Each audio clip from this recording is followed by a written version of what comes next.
मेरा नाम अनमोल है और आज हम लोग यहाँ मल्टीपल ऑर्गेनाइजेशंस और इंडिविजुअल्स यहाँ पे हैं और हम एक ही बात बोलना चाह रहे हैं कि ये जो बाढ़ आई थी, ये बाढ़ कहीं ना कहीं प्रिडिक्टेड थी।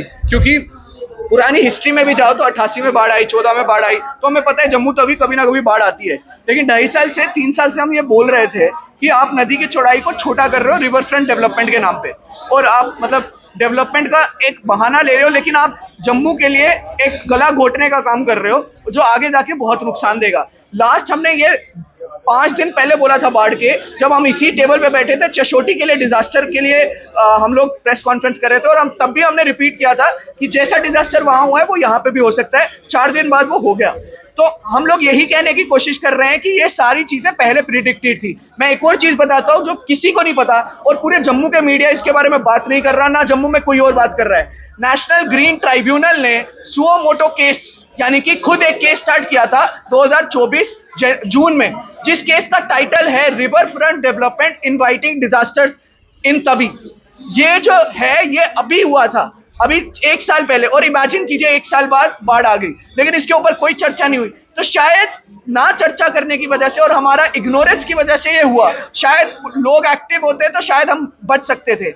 इसके अलावा मेरा मानना है कि कुछ ऐसी चीजें हैं जो हो सकता है कि हम लोग कर सकते हैं जिससे हम बच सकते हैं। और आने वाली बाढ़ जो है, जैसे 88 में एक बाढ़ आई, फिर 14 में एक बाढ़ आई, और अब 25 में आई, तो समय कम हो रहा है। हमारा मानना है ये नेक्स्ट बाढ़ 5 से 3 साल में हो सकती है, और हम लोग इससे बचने के लिए हमारे पास समय कम है, इसलिए अभी से तैयारी स्टार्ट करनी होगी कि कैसे बचाव हो सकता है। तो मैं मेरे साथ नवजीत डिगरा है, मैं उनसे बोलूंगा कि वो बचाव के ऊपर जरा 2 मिनट बातचीत रखे कि कैसे बचाया जाए। डिजास्टर प्रिपेयर्डनेस जो है वो अब हमारा डिजास्टर प्रिपेयर्डनेस जो है ना वो अब हमारा एक फोकस होना चाहिए, क्योंकि जितना हम अभी तक डेवलपमेंट पे खर्चा कर चुके हैं उससे कहीं ज़्यादा डिजास्टर में चला जाएगा, नुकसान हो जाएगा, जान माल का नुकसान होगा। तो हमारे को कहीं ना कहीं एक इमरजेंसी फंड रेज करना पड़ेगा, और उस इमरजेंसी फंड से हम जो डिजास्टर रिस्पॉन्सिवनेस है हमारी उसको हम इम्प्रूव कर सकें। हेल्थ के पॉइंट ऑफ व्यू से, मेडिकल फैसिलिटीज़ के हिसाब के पॉइंट ऑफ व्यू से, रेस्क्यू के पॉइंट ऑफ व्यू से हमें लोगों को ट्रेन करना पड़ेगा। हमें गली मोहल्लों में और उन एरियाज़ में, वो वाले एरिया जो हमें पता है कि हमेशा बाढ़ से ग्रसित होते हैं, वहाँ के लोगों को सिखाना पड़ेगा कि ऐसे में हमें कैसे बचना है। उन्हें एक प्रैक्टिकल ट्रेनिंग जैसे ड्रिल कराई जाती है उस तरीके से ड्रिल करवानी पड़ेंगी, क्योंकि ये बहुत ही एक भयावना दृश्य दिख रहा है आने वाले समय में। अगर हम देखें अपने नज़दीकी राज्य को, हिमाचल को अगर हम देखें तो 3 साल से लगातार हो रहा है। हम कब तक बचेंगे? हमने ये जो भी देखा ये एक सिर्फ झलक थी। आने वाले समय में ये नदियां और ये नाले अपनी जो पुरानी जगह थी उससे शुद्ध समेत जगह ज़्यादा मांगेंगे, चाहे मांगेंगे कुछ 1 घंटे या हो सकता है 1 दिन के लिए, पर मांगेंगे ज़रूर। ये पहले वाली जगह भी अब कम पड़ गई है इनको, जो बहुत आज से 30 साल पहले थी उससे भी ज़्यादा जगह इनको चाहिए होगी। तो ये सोच के हमें चलना पड़ेगा, और हमें ये जरूर ध्यान में रखना चाहिए कि ये सब कुछ जो हो रहा है ये ग्लोबल वार्मिंग का ही एक आफ्टर इफेक्ट है। हम ना भूलें, इसको आइसोलेट ना करें कि बाढ़ आ गई तो ये बाढ़ एक अलग डिजास्टर है। नहीं, ग्लोबल वार्मिंग, हीट वेव्स यही इसका कारण है। जितना ज़्यादा वाष्पीकरण उतनी ज़्यादा बारिश की इंटेंसिटी बढ़ेगी। तो ये चीज़ें याद रखना चाहिए।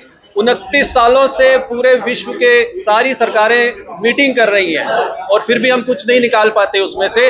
इसके पीछे मीडिया का बहुत बड़ा एक रोल होगा, अगर मीडिया जानने की कोशिश करे कि ऐसा क्यों होता है। और ये ग्लोबल एस्पेक्ट्स के ऊपर मैं चाहूँगा हमारे साथ रूपचंद जी हैं, ये कुछ बोलेंगे।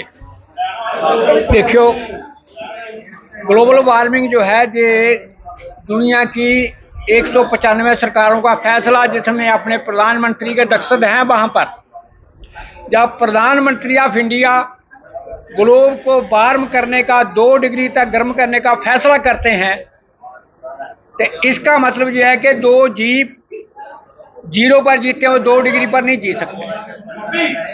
जो इंसान 98.5 पर जीता है वो 2 डिग्री प्लस करके 100 डिग्री पर नहीं जी सकता। इसलिए ये सारी प्रॉब्लम जो है क्लाइमेट चेंज की, ये सारी सरकार की पॉलिसियों की वजह से है, क्योंकि उनकी पॉलिसी ऑनगोइंग डेवलपमेंट मॉडल का है, जिसका मतलब है पैसा कमाओ, पैसा कमाओ, पैसा कमाओ, पैसा कमाओ। पर्यावरण को उजाड़ के पैसा कमाओ, आदमी को निचोड़ के पैसा कमाओ, आपको चाहिए पैसा, जीडीपी बढ़ानी है कि ग्लोब की डिस्ट्रक्शन आपको करनी पड़ेगी, और जैसे आप ग्लोब की डिस्ट्रक्शन करोगे तो पर्यावरण आपको उसका सजा पनिशमेंट जरूर देगा। आप नेचर के पार्ट हैं, नेचर के मास्टर नहीं है, इसलिए कोई भी सरकार गलत पॉलिसी अडॉप्ट करे, भुगतना आपको पड़ेगा। क्यों कि आप ग्राउंड पर हैं। इसलिए मेरी अब सबसे जो रिक्वेस्ट है कि 2015 का फैसला, जिसमें दुनिया के बड़े कारपोरेट, 195 सरकारें और सबसे बड़े सरकार के दलाल पर्यावरणवादी, जिन्होंने फैसला किया कि धरती को 2 डिग्री तक गर्म करेंगे, और हिंदुस्तान, भारत, पाकिस्तान सब उसमें शामिल हैं। और 2 चीज़ें और आपके नोट करने में कि एक तो साइंटिस्टों की ये रिपोर्ट आई है कि ये पहला बार है ह्यूमन हिस्ट्री में जब वाटर साइकिल जो है वो डिस्टर्ब हुआ है, वर्ल्ड का, प्लेनेट अर्थ का वाटर साइकिल डिस्टर्ब हो गया है। दूसरा एविडेंस ये आया है कि ये पहली बार ह्यूमन हिस्ट्री में हुआ है कि जब मानसून जो है वो तिब्बत में पहुंच गया है। नहीं तो तिब्बत में मानसून कभी पहुंचता नहीं था, वो तभी तो हिमालय को बोलते थे हम कि ये साउथ एशिया के लिए बारिश बरसाने का बड़ा मेन काम है। अब इसका मतलब गर्मी इतनी बढ़ गई है कि मानसून हल्के होकर के तिब्बत के प्लेटो पर चले गए हैं। ये सबसे डेंजरस पॉइंट है आपकी आने वाली औलादों के लिए, आपकी आने वाली पीढ़ियों के लिए।